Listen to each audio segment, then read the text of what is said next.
Hello people, in this video let us look at brow presentation. So basically again this is a mal presentation. There is a cephalic presentation and the presenting part here is the eyebrow, right? So this is the rarest variety of the cephalic presentation. The presenting part is the brow, right? Here the head will neither be in a flexed position nor in an extension position. It's neither here nor there. So it's kind of very straight, you can see here. Right, so this is eyebrow presentation. So here you can see brow presentation. The denominator here is the forehead. Okay, so which is the denominator in brow presentation, guys? Forehead. So did you understand this much? Just note that this brow thing, right, eyebrow thing, it's actually very temporary. It can just change into a face presentation or a vertex presentation because it is in between. You can understand, right? So if it flexes, it goes back into the vertex, or if it extends completely, it will go into face presentation. So what did you understand? Basically, it is a temporarily, it will persist, right? 1 in 1,000 live births it can be there. Okay, so basically it happens in flat pelvis, etc. You can know the etiology. So basically here the vaginal delivery is not possible because you can see that diameter that has to go through is the mento-vertical diameter, which is 14 centimeter.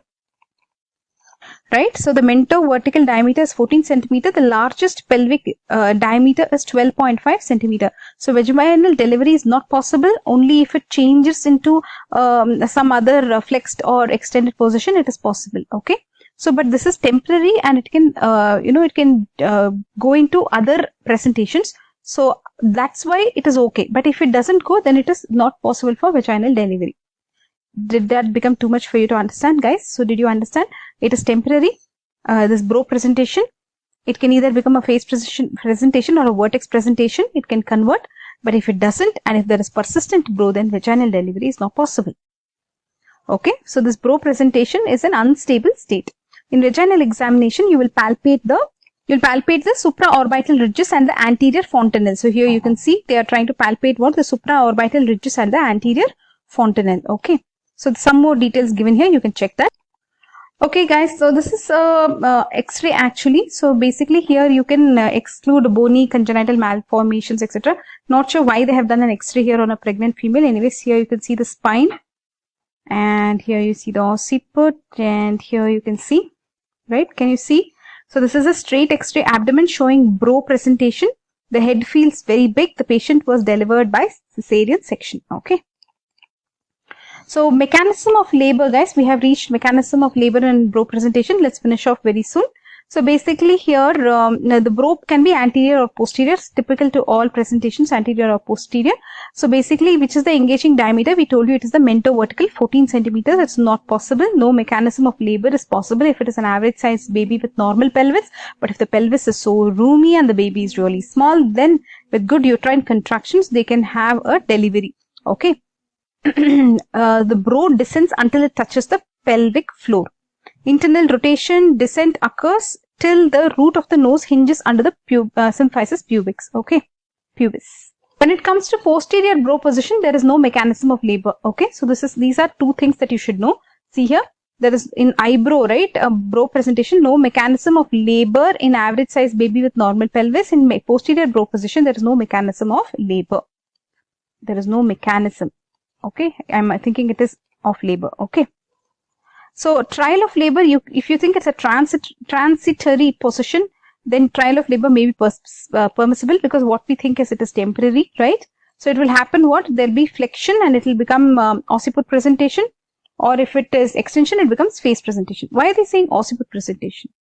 Why don't they say vertex? Some places they're saying vertex. Okay, in such situation, trial of labor may be possible when it is transitory. Okay.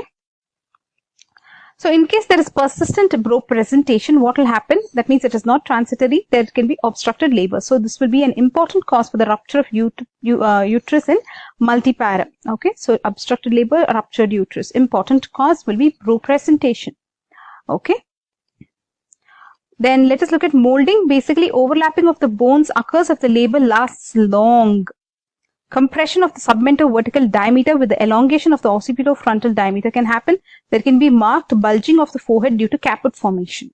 Forehead, what is swollen? Forehead. Okay, guys.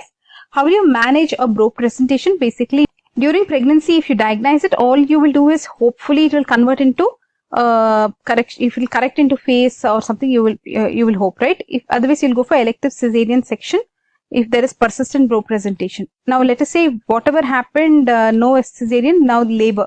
In uncomplicated cases, spontaneous correction can happen either to vertex or face, right?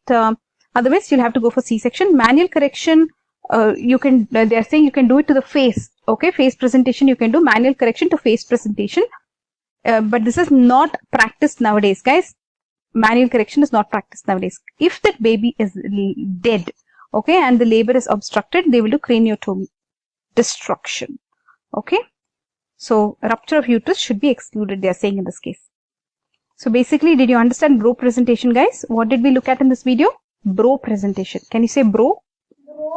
Bro presentation. Presentation. Bro presentation. Yep. So in basically, what did we see in this? Bro presentation.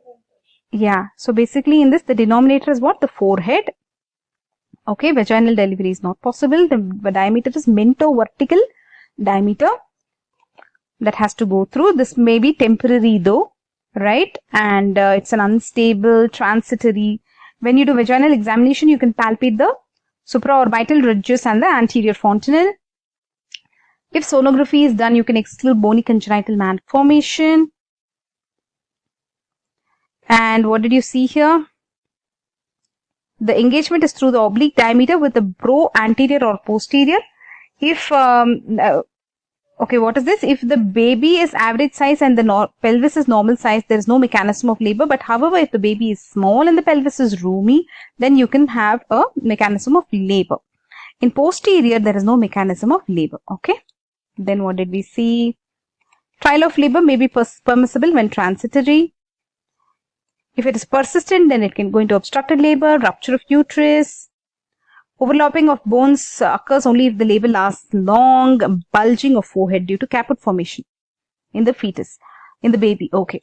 Pregnancy, if you diagnose, what will you do? You can't do anything. You just hope for spontaneous correction. You go for elective cesarean. Persistent bro presentation, if it is there, then only they are saying elective cesarean.